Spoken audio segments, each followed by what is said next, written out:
Welcome to the RotoWire Fantasy Baseball Podcast, brought to you by Prize Picks. I am Ryan Boyer. Eric Halterman is on assignment, on vacation, one of the two. So in his place, we have Jorge Martin this week filling in. Jorge is one of our writers and editors on the site. If you guys happen to catch my weekly lineup lowdown, Jorge is responsible for it being, if it's somewhat coherent, it's because of him. He polishes it up nicely for me each week. So happy to have you here, Jorge. How you doing? Oh, thank you. Muchas gracias for having me. Ryan, you know what? You give me a lot of clean stuff to work with. So I think I think about 99% of what you put in ends up in there. So I don't need to clean up. Thank you. Thank you so much for having me. This is awesome. I've made a lot of friends at RotoWire over the last year and a half or so, and it's just been awesome. Been awesome. I love being here. Anytime to talk baseball, any time of the week. Awesome. All right, and Jorge also writes one of our waiver wire columns on the site, so he's the perfect guest to have here for our weekly FAAB show.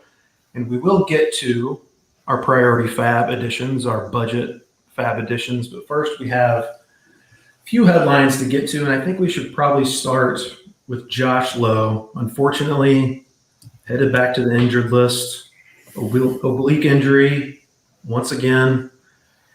Began the season on the injured list with an oblique injury. It was a grade 1, I believe they said, but he wound up being out until early May and just lasted just a handful of games, and now he's back on the IL. He's saying, the caveat that players are usually optimistic about their own injuries. He thinks he has a chance to be back in 10 days, but we'll see about that.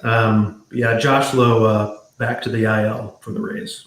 Yeah, that one hurts, man, because he looked like such a bargain in ADP before injury, during the offseason. He looked like he was going in those middle rounds. He looked like a 2020 player who, potentially more.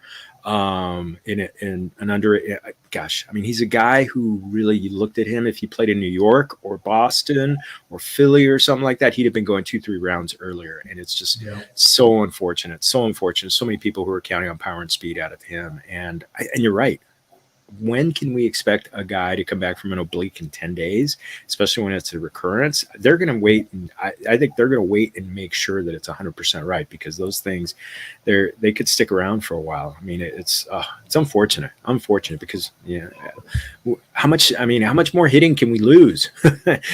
Guys are too many guys are off to slow starts, but as I wrote in the FAAB Factor, guys, cream rises. So the good hitters who are off to tough starts, they should be back. They should be back pretty soon. But hopefully Josh Lowe comes back healthy and doesn't have to go back on. Yeah, and the Rays, I feel like notoriously usually are pretty conservative with their injuries. Like I mentioned, they held them out for 5+ weeks the first time around, and this is a recurrence. And the Rays like to mix and match with their lineups, as we know, so I think they'll be extra conservative with Josh Lowe. And I feel like Josh Lowe was underrated in a large part because it's the Rays, we knew that there's potential platoon concerns. He's not going to play quite a bit against lefties, but he didn't last year, and look at the numbers he put up anyway. So those guys can be underrated, like you mentioned, and I think he falls into that category for sure.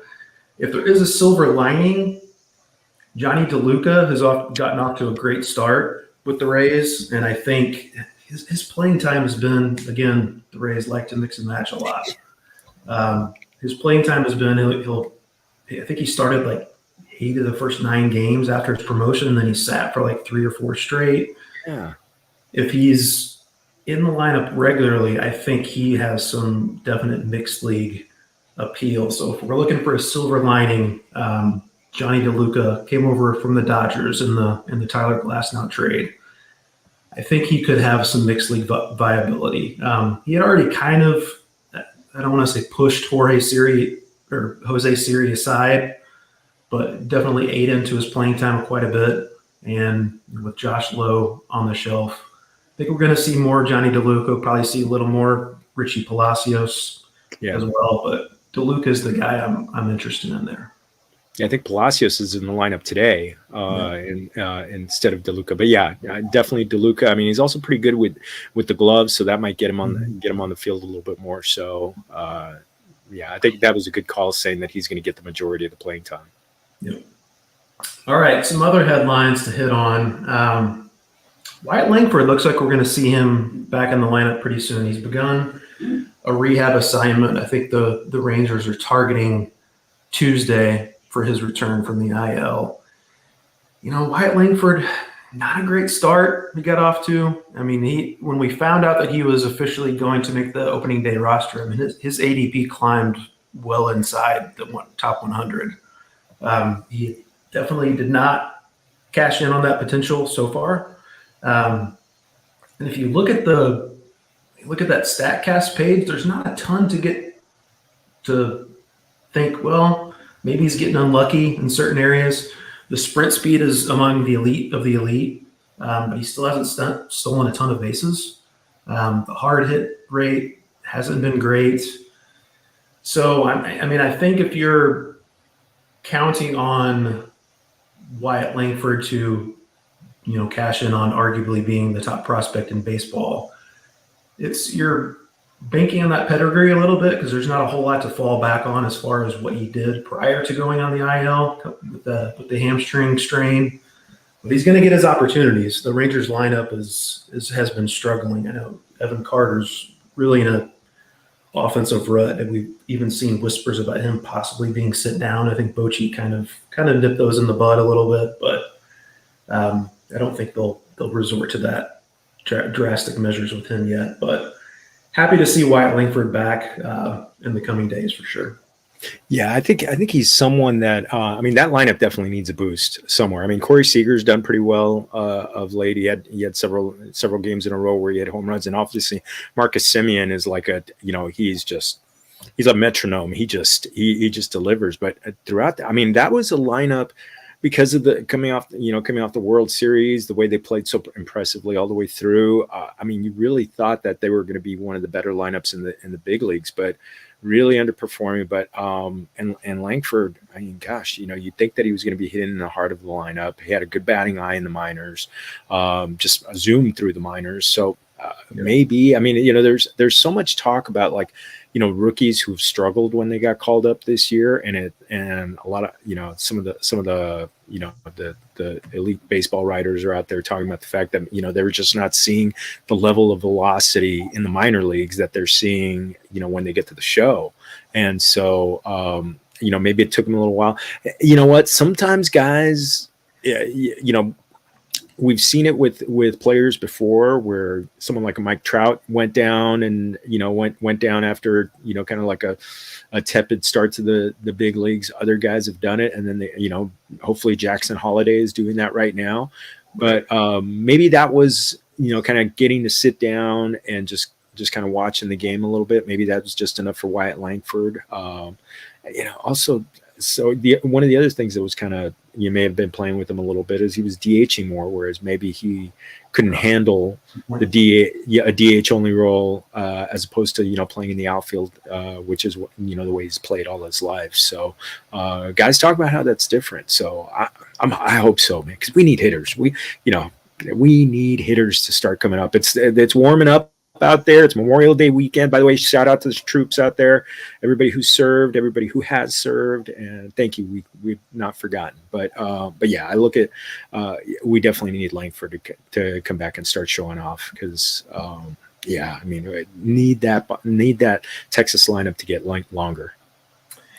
Yeah, prospect progression is not linear, so you can't kick Wyatt Langford to the curb. And if he was kicked to the curb in your league, absolutely worth a pickup. Because his ADP shot up so high, I actually didn't wind up with him in any of my leagues, but he was cut loose in one of my leagues when he went on the IL, and I went ahead and made that claim. So I'm hoping he'll turn it around.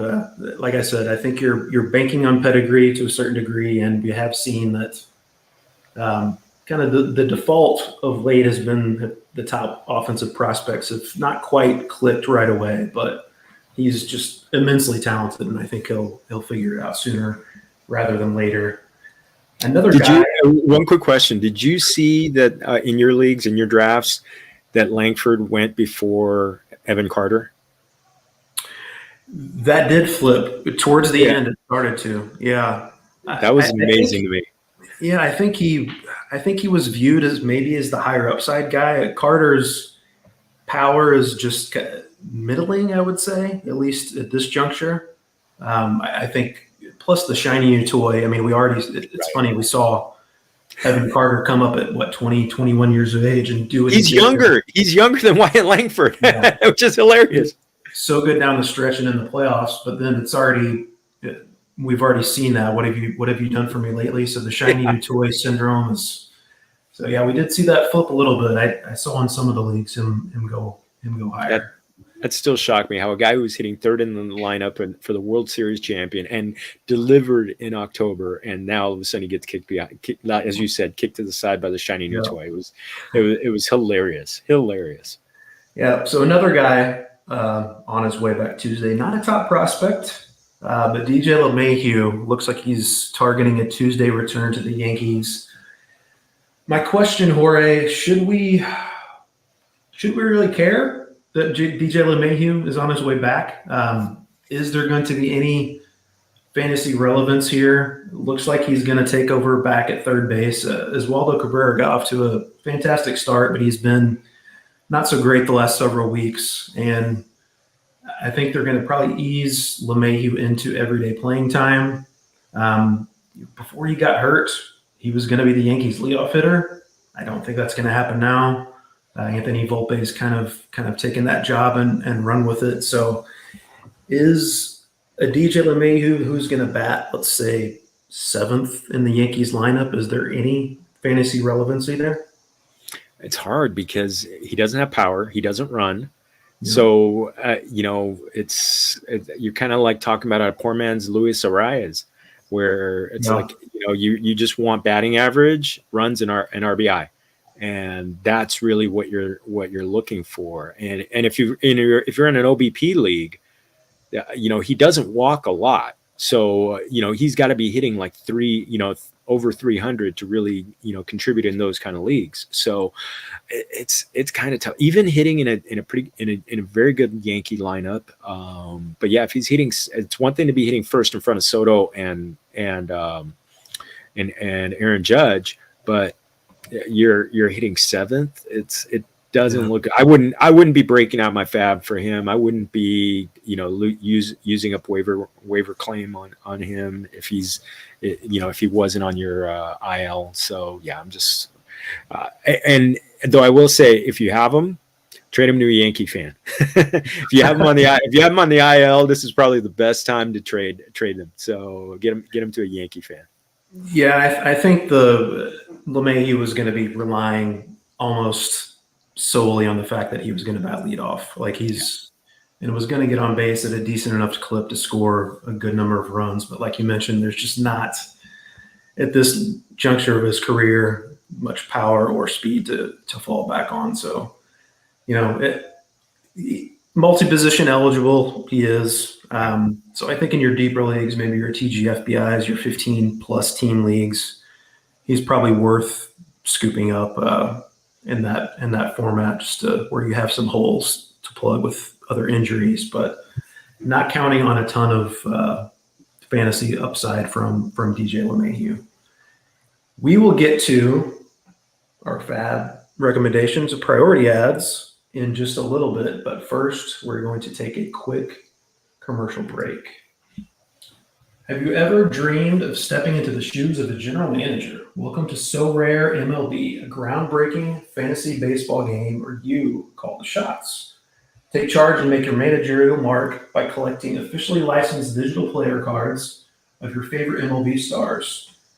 These aren't just any cards, they're your ticket to compete for over $1 million in total cash rewards and other amazing prizes. Imagine winning VIP trips to the MLB All-Star Game in 2024 or getting your hands on signed merchandise from top MLB players. Here's how it works. Use your cards to set up your lineup each game week. Real-world plays like hits, strikeouts, and home runs will power your team's performance. Climb the leaderboards and snag weekly wins, from cash prizes to more cards and unforgettable experiences. But there's more. Build an iconic collection of your favorite teams and players to unlock gameplay bonuses and exclusive rewards. The rarer the card, the higher your score, and the bigger your edge in competitions. And when you're ready to trade, the SoRare Marketplace offers a vibrant community of managers, engage in live auctions, make instant buys, or trade cards peer-to-peer. Starting is absolutely free. Draft your first team of common cards today and feel the thrill of competition as you climb the ranks to baseball mastery. What are you waiting for? Join SoRare MLB today. Transform your passion for baseball into a quest for glory and get rewarded for your baseball savvy. Sign up today with the link in the description and get 50% off your first pro cards, up to $50. It's your passion rewarded. We are back. The RotoWire Fantasy Baseball Podcast. Time to dive into the FAAB priorities for the week. I will get us kicked off with Mark Vientos of the New York Mets. One of the few things that's going right for the Mets right now, Mark Vientos. I saw that Edwin Diaz blew another save earlier today. So these stats with Vientos do not include today's games, by the way. Just keep that in mind. But going into today, he had 2 straight starts versus right-handed pitching and 3 straight starts overall. An 1167 OPS with 3 home runs and 4 doubles in his first 36 plate appearances. Look back at AAA numbers, 919 OPS there. Got a 19.2% barrel rate, Mark Vientos, so he's hitting the ball incredibly hard. And also, most importantly, striking out at just a 16.7% rate. Swing and miss has been definitely an issue for him in the past, but he's making a lot more contact so far this year. And big reason why Mark Vientos is getting his shot is Brett Baty has really faded in May. Got a 564 OPS and a 38.6% strikeout rate so far in May for Brett Baty. So, when they first brought Vientos up, it was kind of a strict platoon. He was on the short side of the platoon with Baty at third base, but because he's hitting so well and because Baty is struggling so much, he's getting more and more reps. I do think there's probably still going to be a lot of swing and miss in his game. Not going to be counting on him for average, but the power is certainly legitimate with Mark Vientos. He's actually, I know he's in our FAAB priority section where we really usually reserve the higher percentage rostered guys. He's actually only 4% rostered in Yahoo leagues last I checked, so you might be able to get him into your deeper league. But I think there's potentially some mixed league viability for Mark Vientos. Who you got for your first guy, Jorge? My first one actually is some guy who's been kind of like a hot pickup the last recently is Luis Matos of the San Francisco Giants. He's gained 38% on Yahoo in the last week to 10 days. Just got off to that crazy start where he had 16 RBI in 5 games, where he was he had 11 in 2 games. But just the one thing about him, he's not that good. But he's not as bad as the guy who was hitting, 219 in 30 games at AAA this season, even in the Pacific Coast League where the ball flies. But I look at Matos, and it's more of a volume play. The Giants have lost Jung-Hoo Lee for the entire season, and now they need to find out if Matos is the guy. He's 22 years old. They need to know if Matos can be an everyday player in the big leagues. It's almost like an extended trial run with him, an extended audition. So he's going to have 4 months to really prove, can he be an everyday player in the big leagues, or do the Giants have to go and try and get a corner outfielder? Jung-Hoo Lee is going to play out there, but this guy's going to play every day. We're going to see what kind of power he really has. That's a big ballpark. That's one of the hardest parks to hit in. But so he might have a little pop. Don't know how much he's going to run. Maybe he'll steal about 10 bags the rest of the season. But really, it's a volume play. You're looking to see, does he get does he get score runs, get RBI, maybe hit for some pop. When he I was just looking at what I wrote in the recent FAAB factor.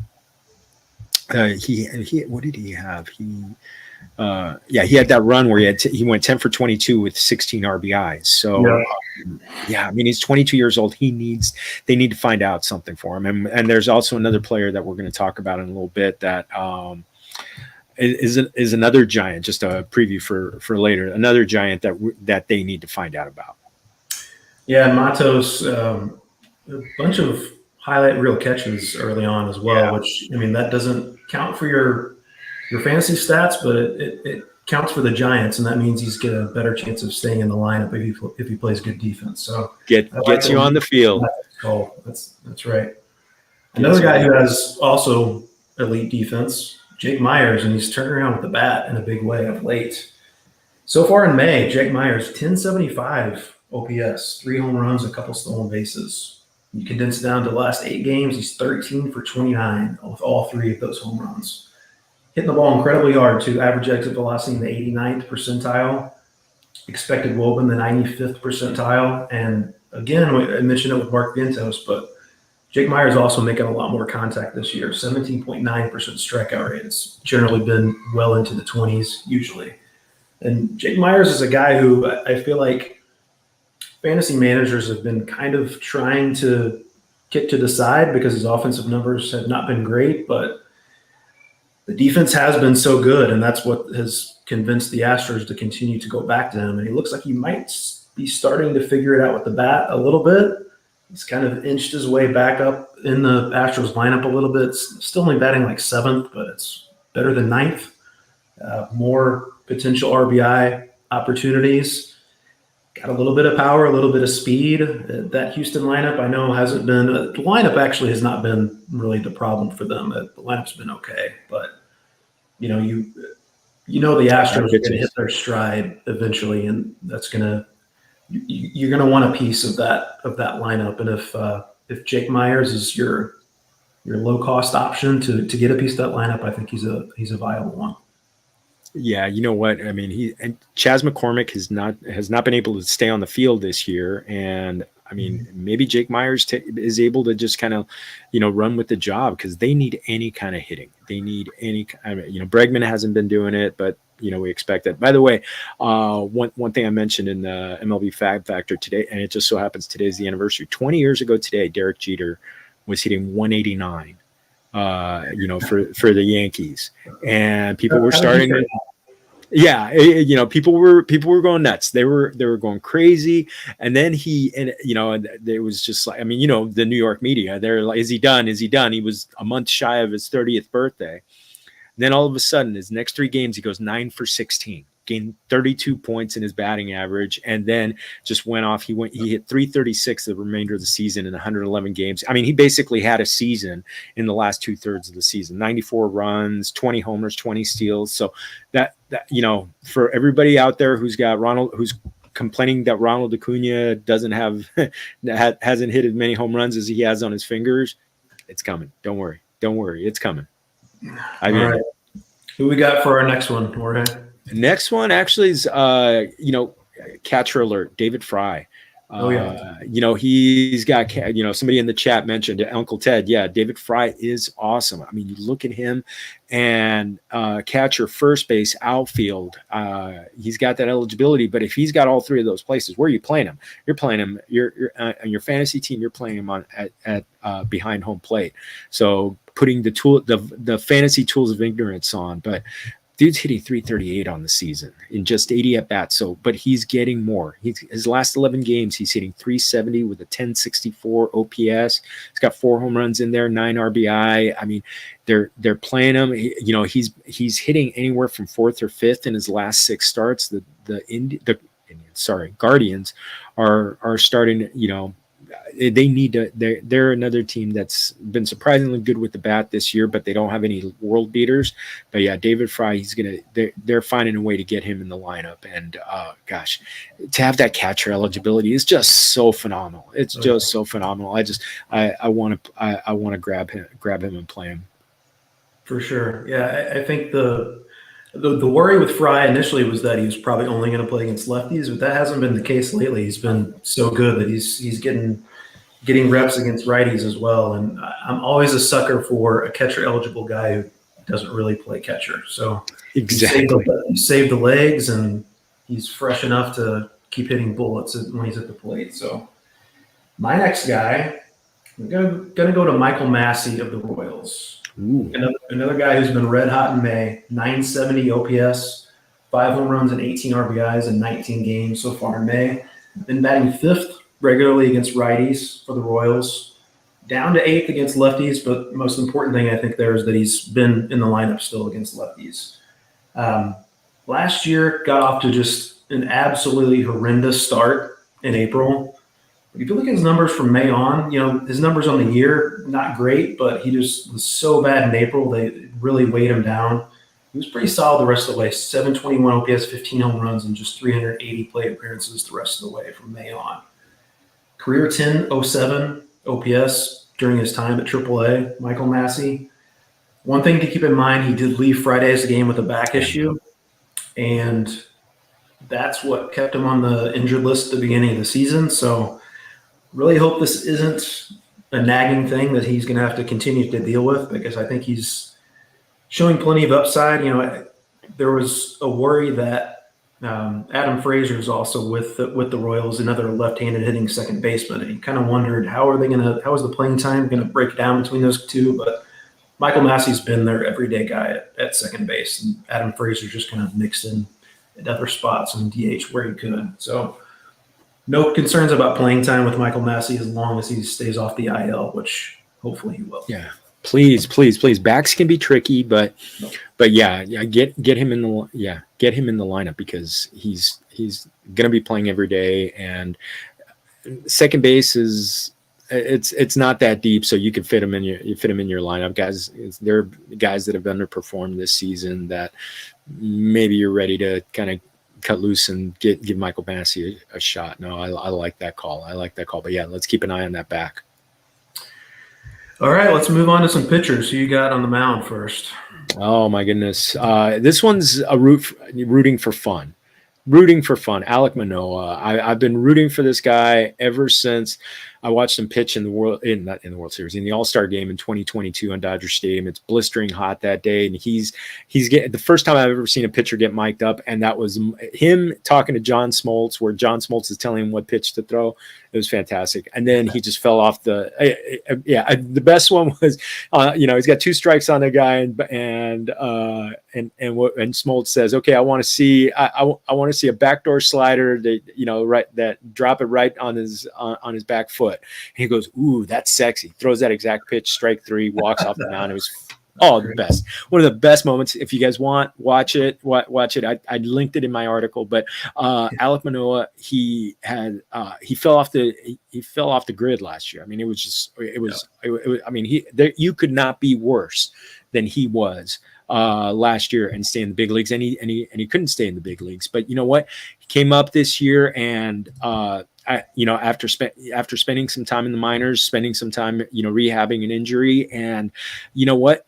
He's got he threw back-to-back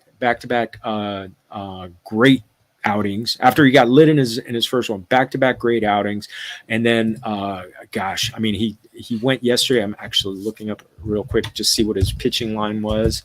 It wasn't great yesterday. It wasn't great, but 4.2, 4.2 innings. But he's a guy he's got the White Sox coming up next. So it's going to be in Chicago. But you know what? I'm going to take a chance on him, take a flyer on him, and hope for fun. Just hope for fun, please. Yeah, Manoah. It's a guy I'm rooting for. Right? He's just shown so much upside in the past, but he makes me nervous. I'm not going to lie. You never know what you're going to get from start to start. I didn't have high hopes like as of a few weeks ago, but then he, as you mentioned, turned in those back-to-back really good starts and had me intrigued again, and hit a little speed bump again yesterday. But he's a guy at the very least I think you want to maybe keep on your bench and just kind of see what happens. Yeah. Because if he can rediscover what he had a couple of years ago, that's obviously potential to be a fantasy difference maker. Yeah, maybe you sit him against the Yankees or something, the high-powered offenses, right. But against the White Sox, I'm taking a chance. Yep, I think that's a good call. Cole Irvin, he's going to be getting his chance in the Orioles rotation. Unfortunately, because John Means is hurt with a forearm issue again.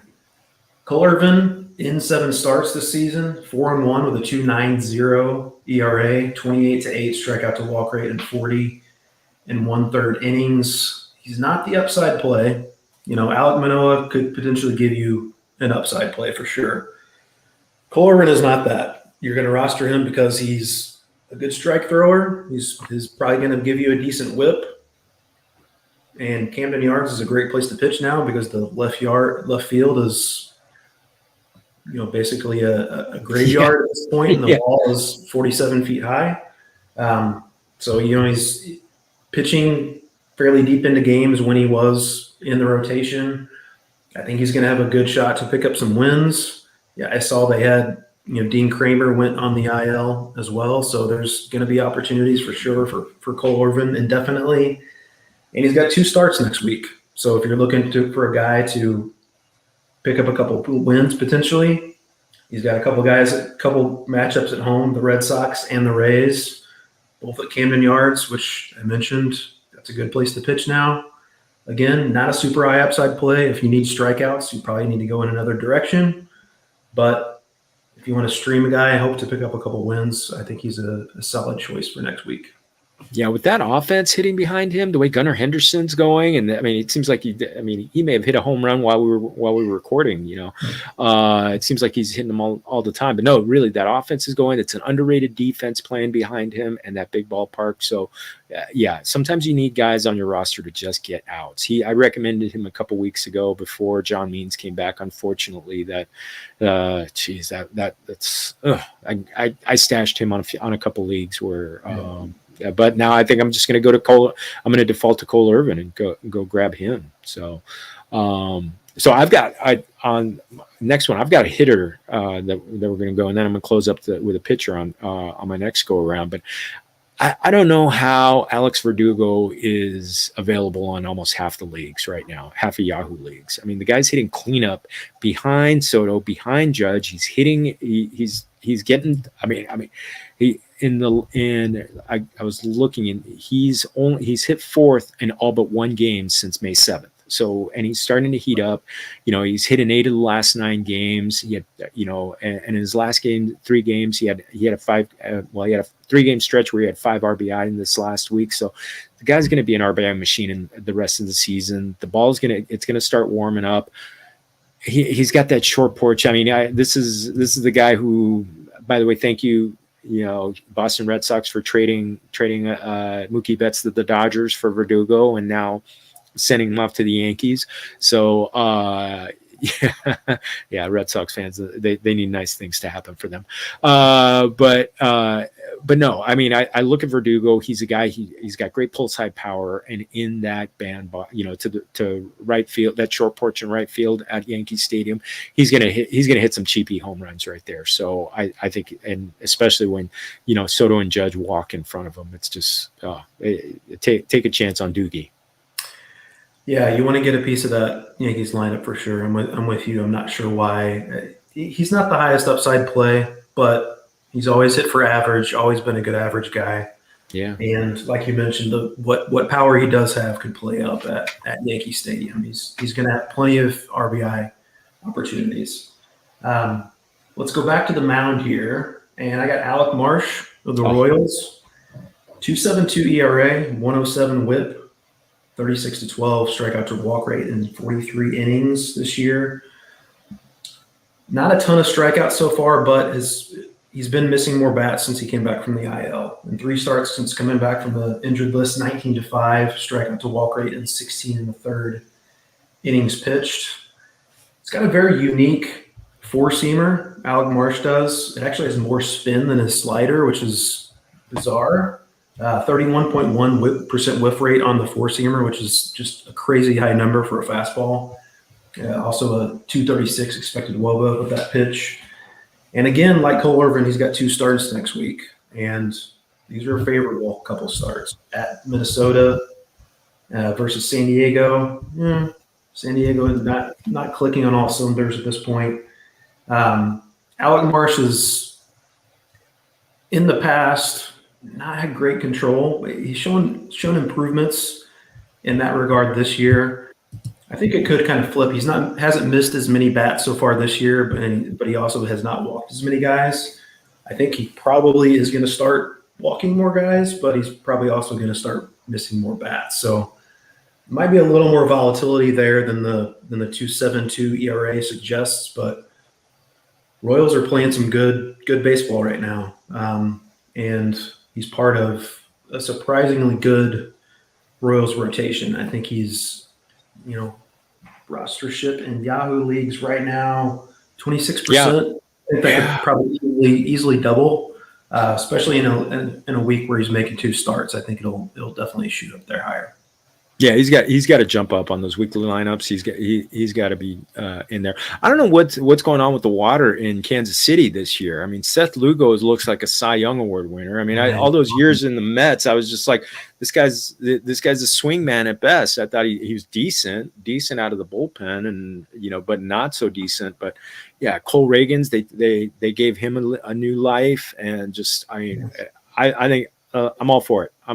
Maybe they got their own personal driveline pitching coach that's gone down to Kansas City or something like that. But no, it's with that, a good pitching staff. Bobby Witt, maybe that's just enough to sneak into the playoffs this year and make some noise, because those guys can do it. Mine is going to be kind of. When I put this on the show sheet, it looked a lot better before his start yesterday. James Paxton, he's under 50% rostered in Yahoo leagues, and it's one of those things. You got a Dodger pitcher who's got, yes, he's had injuries the last couple years, but when he's been healthy, he's been good and occasionally dominant, and he's had a couple of good stretches here. Now, he did have 2 starts, one of them being yesterday, where he lost the strike zone. So in that game yesterday, they had to pull him. I was sitting there because I picked him up on one, I streamed him in one of my leagues, and I just thought, okay, I did it so I could sound smart today, hoping to sound smart today. But then when they pulled him with 4.2, with 2 outs in the 5th inning, I was just like, really? Now he's not gonna get the win, and then the guy, gives up a grand slam later that inning. But still, he's in that rotation.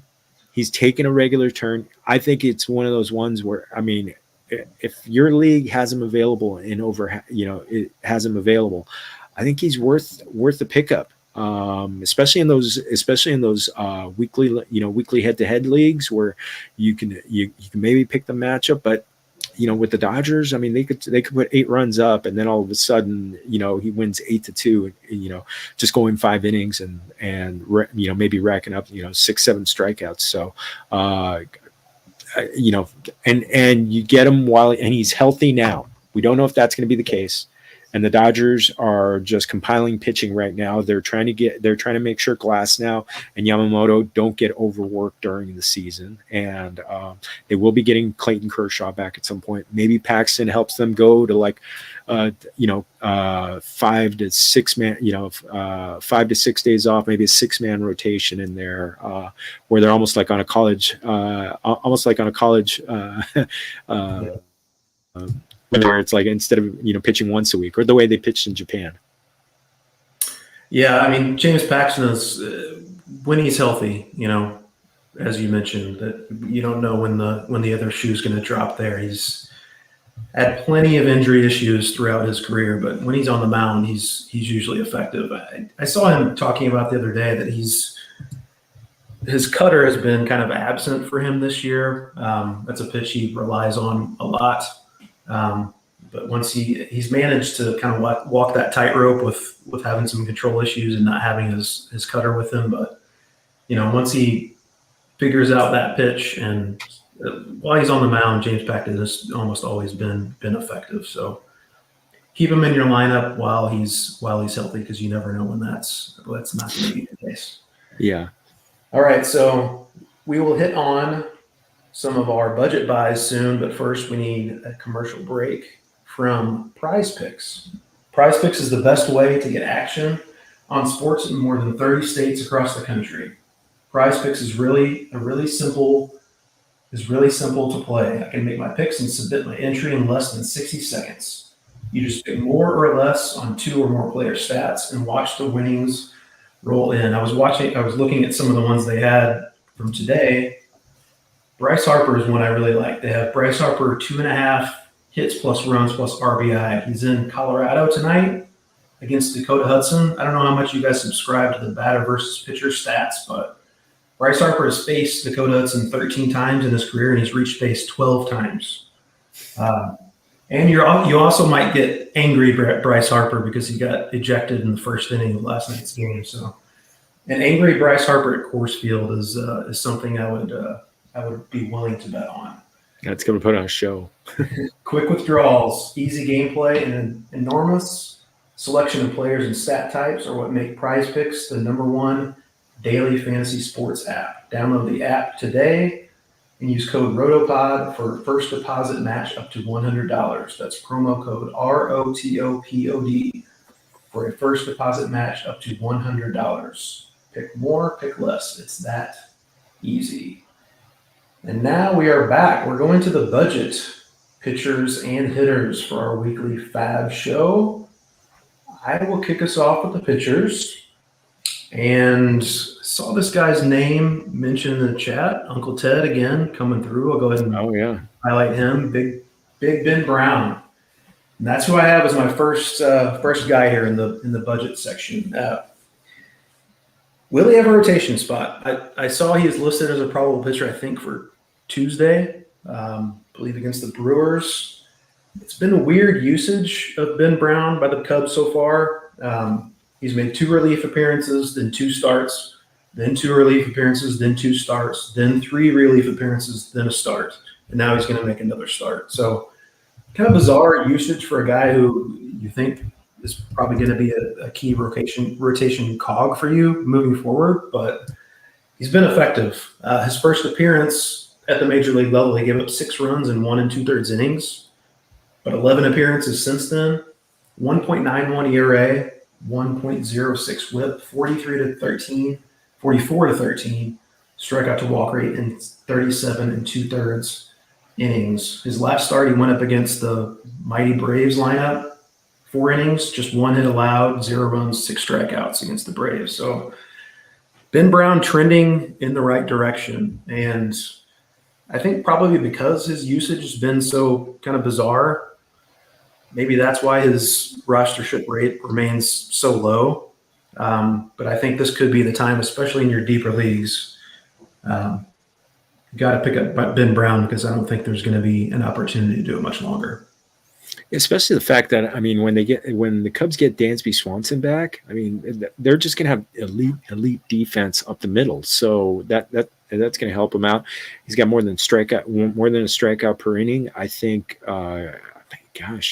take a chance on a good pitcher on a good team, and he's gonna get the opportunity to go the rest of the way. I mean, maybe and Craig Counsell is going to be careful with him. I mean, he knows how to run a game. He's not going to overuse him. Maybe they're going to give him an extra day off here and there, but they're going to get him stretched out to be going 5-6 innings necessary to really pay off. So, good call.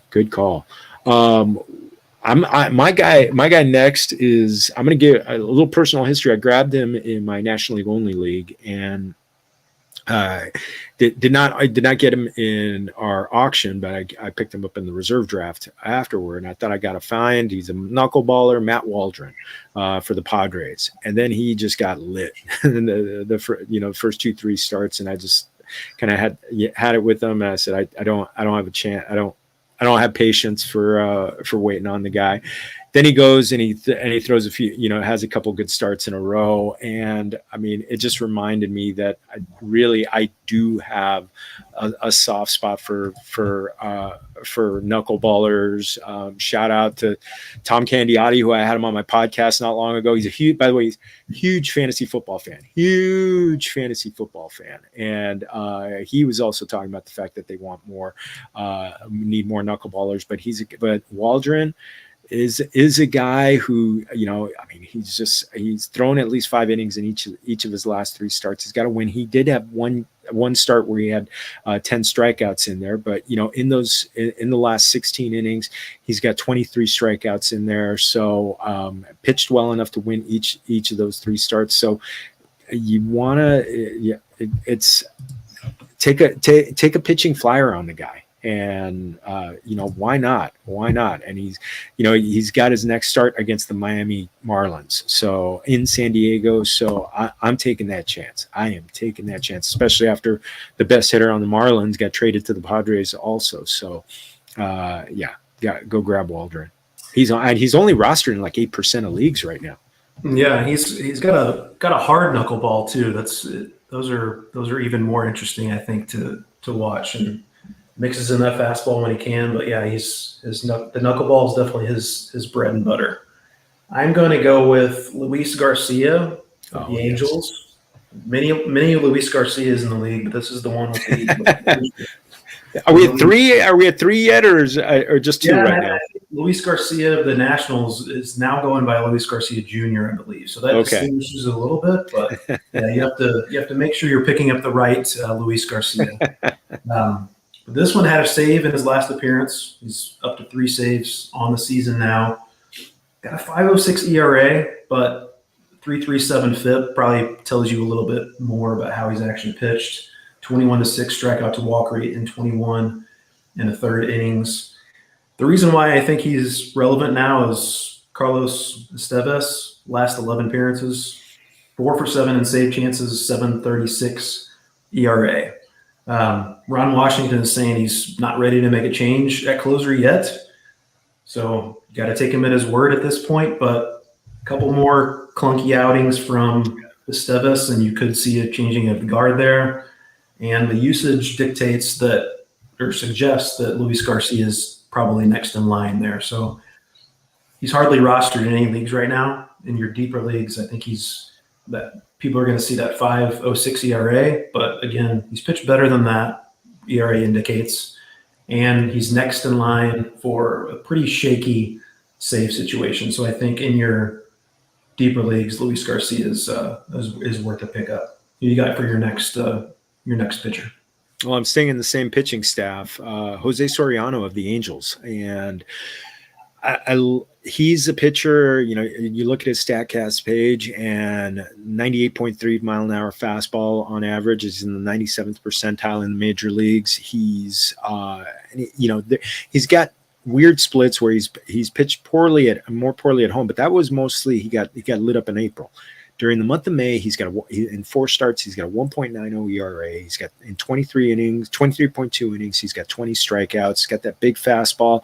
He's pitching tonight against the Guardians. So you know what? If you have active transactions in the league and you can pick him up and you want to stream him, he could be worth the stream at this point.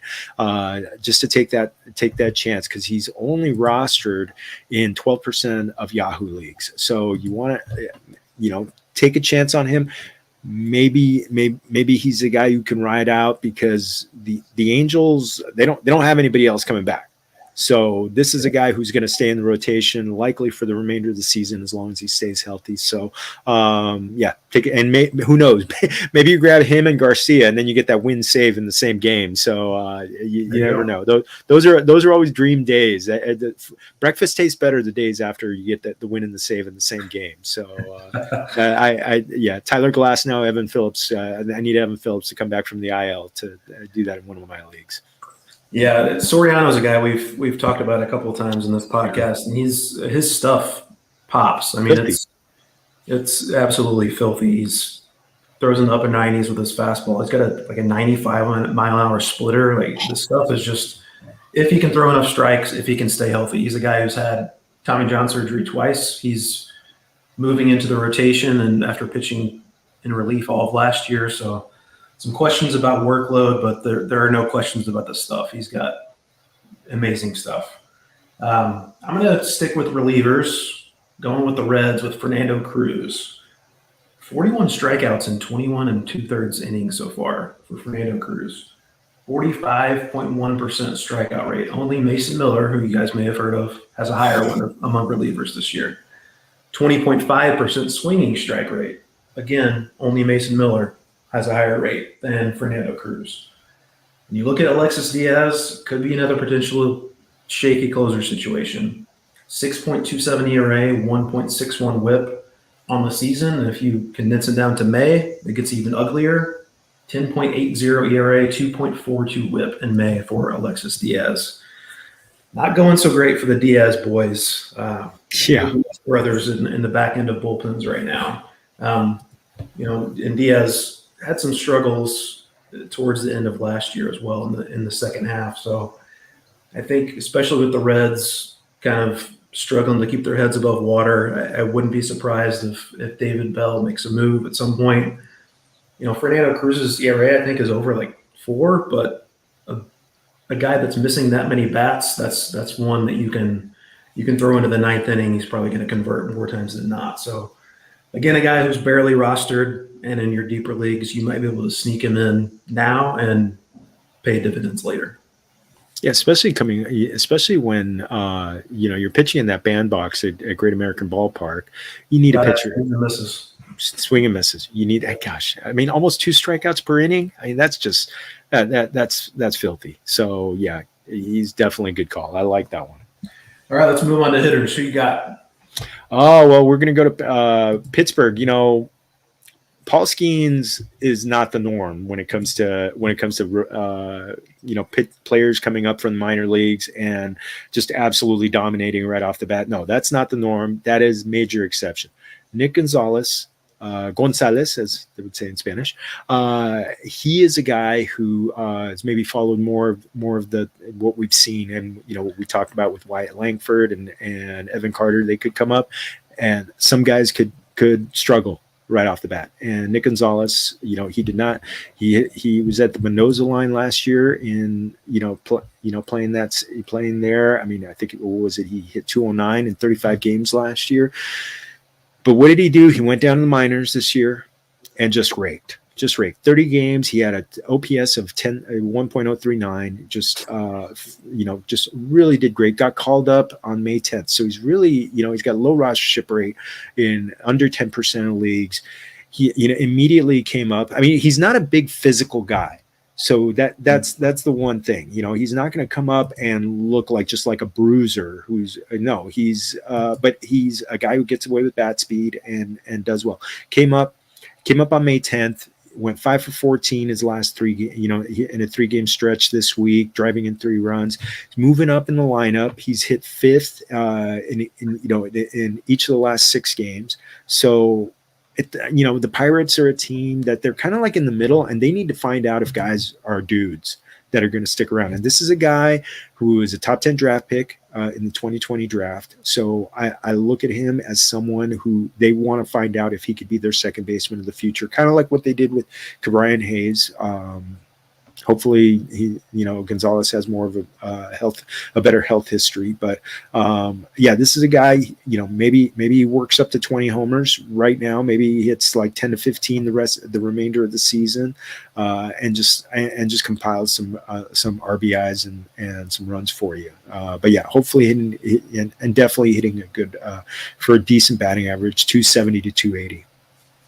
Yep, I like that Nick Gonzalez call. And as you mentioned, he's been hitting 5th for the Pirates pretty regularly. So I think it's a good time to pick up Nick Gonzalez, especially in your deeper league. I got Jorge Mateo next. He's not a name that's, foreign to fantasy managers. He's certainly been on the radar in the past.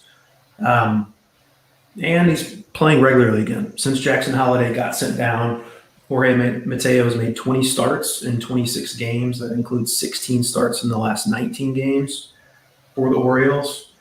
Had a home run and 2 stolen bases in Thursday's game. He's got 4 stolen bases over his last 6 games, 9 for 9 in stolen base attempts on the season. Had 30-plus steals in 2022, 30-plus steals again in 2023. Second base and shortstop eligible. And on Yahoo, he only needs 1 more game in the outfield to pick up eligibility there as well. And we know who Jorge Mateo is at this point. We know his flaws as a hitter. He's not going to hit for a ton of power. He's certainly not going to hit for average, but when he plays, he's going to steal bases. We don't have to really even question that at all. And he's only rostered in 5% of Yahoo leagues right now. So if you need stolen bases, he absolutely is a guy that should be picked up. Plus, he does have multiple eligibility, correct?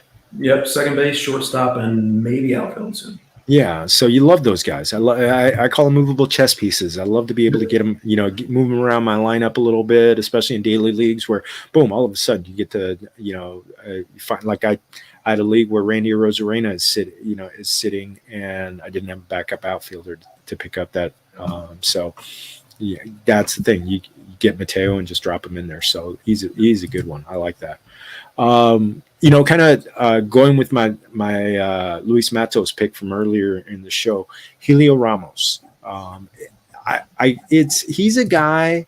I feel like we've been hearing about him since 15 years. It feels like he's been coming up, and I was actually kind of surprised that he's turning 25 this year. So he's a guy that the Giants need to find out about. He's rostered in only 2% of Yahoo leagues. And you know what? They're keeping him in the lineup. It looks like they're trying to figure out if he's in there. He has started every game for them since May 9th. That was his last day off. And in the past week, he had a 5-game hitting streak where he had a couple home runs, 4 RBI, and, he's hitting 6th, 7th in the lineup, but maybe if he lives up to that power that really scouts have been talking about since they signed him as a teenager, maybe maybe this starts to realize again, 25 years old, he's kind of getting into that man strength.